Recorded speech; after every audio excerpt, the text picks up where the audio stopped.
So, who is James Biela? We're learning a whole lot about the man charged with Brianna's murder. Brandon Rittiman talked with Biela's father today and with his neighbors. Brandon, give us an idea of James Biela's background. Well, Wendy, neighbors say they rarely, if ever, saw Biela, and it's really the same story from his father, who says it's been a year or so since he saw his son, Jimmy.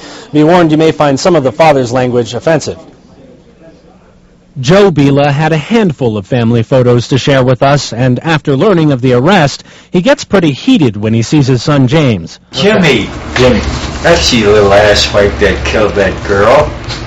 Too bad, but he did. Joe suffers from mental and physical disabilities. Hurt describes how Joe Biela felt when he saw his son Jimmy's picture on TV, arrested for murdering Brianna Denison. I wanted to get wounded in Vietnam.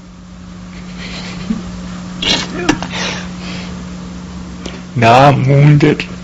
Biela says he and his son were not close. Joe knows that James was a plumber, but not much else about his son's life. Is that his kid he's holding? Hell if I know. Father and son are both ex-Marines. Joe has his honorable discharge on the wall, but says his son, seen here in uniform, was kicked out. Yeah, for doing drugs.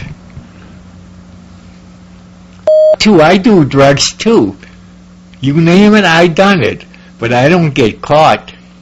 Unbeknownst to his father, James Biela lived in this 5-bedroom home out in Spanish Springs.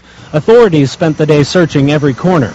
According to county records, Biela and his girlfriend, Carlene Harmon, bought it together in 2005 for more than $400,000. Court records say the two had a rocky relationship, though, and James would sometimes be gone for days.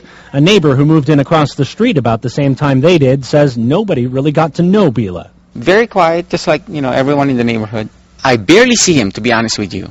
Neighbors do know there's a man, woman, and kids living here, but never knew much more about them. And one neighbor did notice Biela was away for a few months. That was during the time police say he was up in Washington State. The neighbor didn't think anything of it, thought Biela may have possibly been away for military duty. Covering the big story live in the newsroom, Brandon Rittiman, Channel 2 News.